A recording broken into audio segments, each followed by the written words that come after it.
కాసేపట్లో 234 మంది అభ్యర్థులతో భేటీ కానున్నారు టీవీకే అధినేత హీరో విజయ్. ఎగ్జిట్ పోల్స్ అనుకూలంగా రావడంతో అలర్ట్ అయ్యారు. తమిళనాడులో కొన్ని ఎగ్జిట్ పోల్స్ లో టీవీకేదే అధికారమని రావడంతో పార్టీ కీలక సమావేశాన్ని ఏర్పాటు చేశారు. ఎగ్జిట్ పోల్స్ లో ఫలితాలు అనుకూలంగా ఉంటాయని తేలడంతో తమ పార్టీకి చెందిన 234 మందితో భేటీ కానున్నారు. ఎన్నికల ఫలితాల తర్వాత ఎలా వ్యవహరించాలి, ఎలాంటి నిర్ణయాలు తీసుకోవాలి అనే దానిపై చర్చించనున్నారు. పార్టీ క్యాడర్కు దిశానిర్దేశం చేయనున్నారు.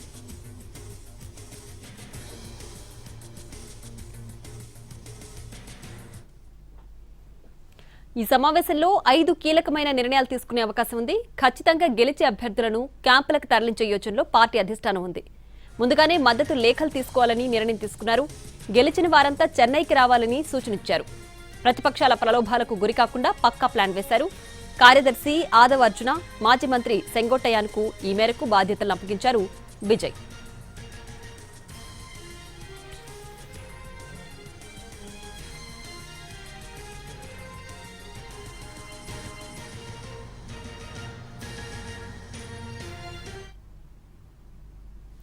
ఇక మరి కాసేపట్లో టీవీకే అధినేత విజయ్ తన పార్టీ అభ్యర్థులతో సమావేశం కాబోతున్నారు. దీనికి సంబంధించి పూర్తి డీటెయిల్స్ మా ప్రతినిధి కార్తిక్ లైవ్ లో అందించడానికి సిద్ధంగా ఉన్నారు. కార్తిక్, మరి కాసేపట్లోనే మీరు అన్నట్టుగానే చాలా అత్యంత కీలకమైనటువంటి సమావేశం అయితే టీవీకే పార్టీ నిర్వహించబోతుంది.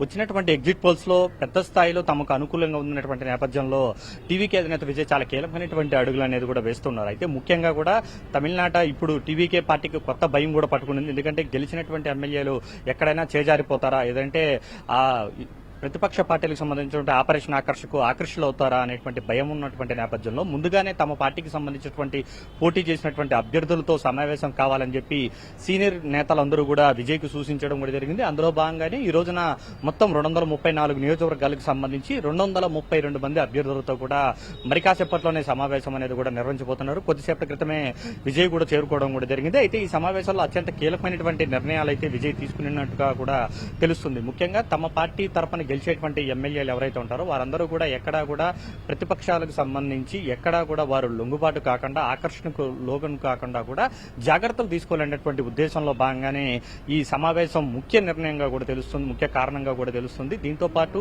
గెలిచినటువంటి ఎమ్మెల్యేలందరూ కూడా వెంటనే చెన్నైకి రావాలని చెప్పడంతో పాటు ఎవరైతే అభ్యర్థులు ఎవరైతే ఉన్నారో గెలిచినటువంటి వారి నుండి ముందస్తుగానే, ఎందుకంటే ఆల్రెడీ ఇచ్చారు కాబట్టి ముందుగానే మద్దతుగా ఇచ్చినటువంటి లెటర్లను కూడా తీసుకోవాలని చెప్పి ఉద్దేశం అయితే పార్టీ నేతలు భావిస్తున్నట్టుగా కూడా తెలుస్తుంది. దీంతో పాటు ఇక ఎవరు కూడా ఎటువైపు కూడా ఏ క్యాంపు రాజకీయాలకు వెళ్లకుండా కూడా ఆయా గెలిచినటువంటి అభ్యర్థులందరినీ కూడా ఒక క్యాంపులో పెట్టేటువంటి ఆలోచన కూడా తెలుస్తుంది. దీనికి సంబంధించి మాజీ మంత్రి సెంగోట్టయంతో పాటు కార్యదర్శిగా ఉన్నటువంటి అదవ్ అర్జునను కూడా వీరిద్దరిని కూడా నియమించినట్టుగా కూడా తెలుస్తుంది. ఎందుకంటే ఏఐడీఎంకేలో అత్యంత సీనియర్ నేతగా కూడా మాజీ మంత్రి సెంగోట్టయన్ ఉన్నారు కాబట్టి ఇది గతంలో ఆయనకు వెన్నవేసిన విద్యగా కూడా చెప్పుకోలేదు. ఎందుకంటే గతంలో ఏఐడీఎంకేలో ఉన్నటువంటి సిచ్యువేషన్ లో ఈ ఎమ్మెల్యేలందరినీ కూడా క్యాంపులకు తరలించడంతో పాటు ఇతరత్ర అన్ని వ్యవహారాలను కూడా ఆయనే నడిపినటువంటి పరిస్థితి. సో ఈ నేపథ్యంలో ఆయనకే ఈ మొత్తం వ్యవహారాన్ని కూడా ఆయనతో పాటు అదవర్జన కూడా అప్పగించారన్నటువంటి సమాచారం కూడా మనకు అందుతుంది. అయితే మొత్తానికి సంబంధించి మరి కాసేపట్లో ప్రారంభం కాబోతున్న సమావేశంలో ఈ నిర్ణయాలతో పాటు ఇంకేదైనా కీలకమైనటువంటి వ్యాఖ్యలు అనేది కూడా విజయ్ చేయబోతారా అనేది కూడా చాలా ఆసక్తికరంగా మారింది. ఎందుకంటే కొద్దిసేపటి క్రితం నుంచి చెప్పాలంటే ఈ రోజు ఉదయం నుంచి కూడా ఎగ్జిట్ పోల్స్ తర్వాత పరిణామాలు పూర్తిగా తమిళనాడులో మారిపోయాయి. విజయ్ చుట్టూ కూడా రాజకీయం అంతా కూడా నడుస్తున్నటువంటి పరిస్థితి. ఒకరు కింగ్ అవుతారంటే మరొకరు కింగ్ మేకర్ అవుతారంటున్నారు. సో ఈ దిశగా అడుగులు వేయాలంటే మాత్రం చాలా జాగ్రత్తగా వేయాలి. తమ పార్టీకి సంబంధించినటువంటి గెలిచినటువంటి వాళ్ళు ఎవరైతే ఉంటారో ఆయా అభ్యర్థులను కాపాడుకోవడం ప్రస్తుతం టీవీకి ఉన్నటువంటి ఒక పెద్ద శ్రమగా కూడా చెప్పుకోవాలి. ఎందుకంటే అందరూ కూడా ఎవరు ఊహించని విధంగా కూడా అభ్యర్థులను సెలెక్ట్ చేసినటువంటి పరిస్థితి. ఇంకా తన కారు డ్రైవర్ కొడుకుకి కూడా సీట్ ఇచ్చారు విజయ్. సో ఇలాగా చాలా మంది కూడా సామాన్యులకు సీటు చాలా మందికి ఇచ్చినటువంటి పరిస్థితి. అదేవిధంగా కింది స్థాయిలో ఉన్నటువంటి లీడర్లు ఎవరైతే ఉన్నారో వారందరికీ కూడా తన పార్టీ తరఫున అభ్యర్థులుగా నిలబడినటువంటి పరిస్థితి. సో ప్రస్తుతం వారందరూ కూడా ఎలాంటి ఇబ్బందులకు గురి కాకుండా ఉండేందుకు కూడా చూస్తున్నారు. ఎందుకంటే పోలింగ్ సమయంలోనే చెన్నై హార్బర్ కు సంబంధించినటువంటి నియోజకవర్గంలో ఏకంగా టీవీకే అభ్యర్థి మీద దాడి చేయడమే కాకుండా అతను కిడ్నాప్ చేయడానికి ప్రయత్నం చేశారు. చేశారు. సో ఇలాంటి పరిస్థితులన్నీ ఉన్నటువంటి నేపథ్యంలో ఎన్నికల సంఘానికి ఒక లేఖతో పాటు ఇటు పోలీసులకు కూడా తమ పార్టీకి సంబంధించినటువంటి అభ్యర్థులకు సెక్యూరిటీ ఇవ్వాలనేటువంటి ఉద్దేశాన్ని కూడా ఈ సమావేశంలో చర్చించబోతున్నట్టుగా కూడా తెలుస్తుంది.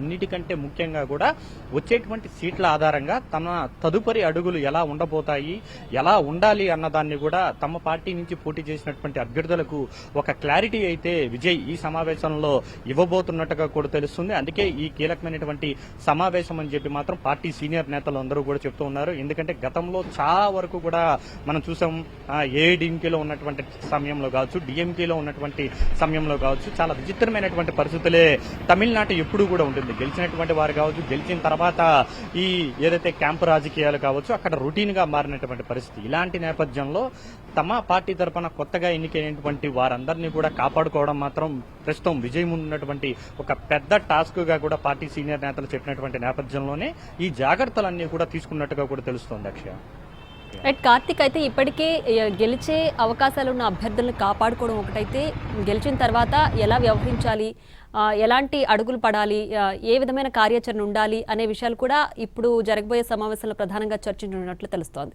మరి ఎలాంటి స్టెప్స్ తీసుకోబోతున్నారు? ఎగ్జిట్ పోల్స్ వీళ్ళకి అనుకూలంగా వస్తే, అంటే సర్వే ఏదైతే చెప్పిందో అలాగే వాళ్ళకి రిజల్ట్ కూడా వస్తే కనుక ఎలాంటి కార్యాచరణ ఉండే అవకాశం ఉంది? ఖచ్చితంగా ఏదైతే ఎగ్జిట్ పోల్స్ ప్రకారం అనుకున్నట్లేగా కనుక వస్తే మాత్రం విజయ్ చాలా అత్యంత దూకుడుగా కూడా వెళ్లేటువంటి అవకాశాలు ఉన్నాయి. అందుకే ఈ సమావేశాన్ని కూడా విజయ్ నిర్వహిస్తున్నారని కూడా చెప్పుకోవాలి. మొదట స్టెప్ బై స్టెప్ కూడా చాలా పకడ్బందీగా కూడా ప్లాన్ చేస్తున్నారు. అందరూ కూడా నటుడుగా అని చెప్పి భావించారు, కానీ అంతకు మించినటువంటి వ్యూహరచన అయితే రాజకీయ పరంగా కూడా ఎదిగారనేటువంటి అర్థం అయితే మనకు చాలా స్పష్టంగా తెలుస్తుంది. ఆయన చుట్టూ ఉన్నటువంటి నేతలు కావచ్చు, మిగతా వాళ్ళు ఇచ్చేటువంటి ఫీడ్బ్యాక్ ఆధారంగా కూడా విజయ్ అడుగులు చాలా వేగంగా వేస్తూ ఉన్నారు. అందరికంటే ముందుగానే తమ పార్టీకి సంబంధించినటువంటి అభ్యర్థులతో భేటీ అవ్వడం వెనుక కారణం కూడా ఇదే అన్నట్టుగా కూడా తెలుస్తుంది. గెలిచినటువంటి వెంటనే కూడా ఎవరైతే గెలుస్తారో, ఒకవేళ హంగు వచ్చినప్పటికీ కూడా ప్రతి ఎగ్జిట్ పోలు కూడా సుమారు 25 నుంచి 35 మంది వరకు కూడా గెలుస్తారని చెప్పారు. ఇక కొన్ని అయితే 70-80 వరకు కూడా ఇచ్చాయి. యాక్సెస్ ఇండియా అయితే ఏకంగా 100-120 వరకు ఇచ్చినటువంటి పరిస్థితి. ఈ నేపథ్యంలోనే గెలిచిన వారందరినీ కూడా కాపాడుకోవడంతో పాటు తదుపరి చర్యలు ఎలా తీసుకోవాలనే దాని మీద కూడా ఇప్పటికే కూడా ఒక వ్యూహరచన అయితే చేయడం కూడా జరిగింది. అందులో భాగంగానే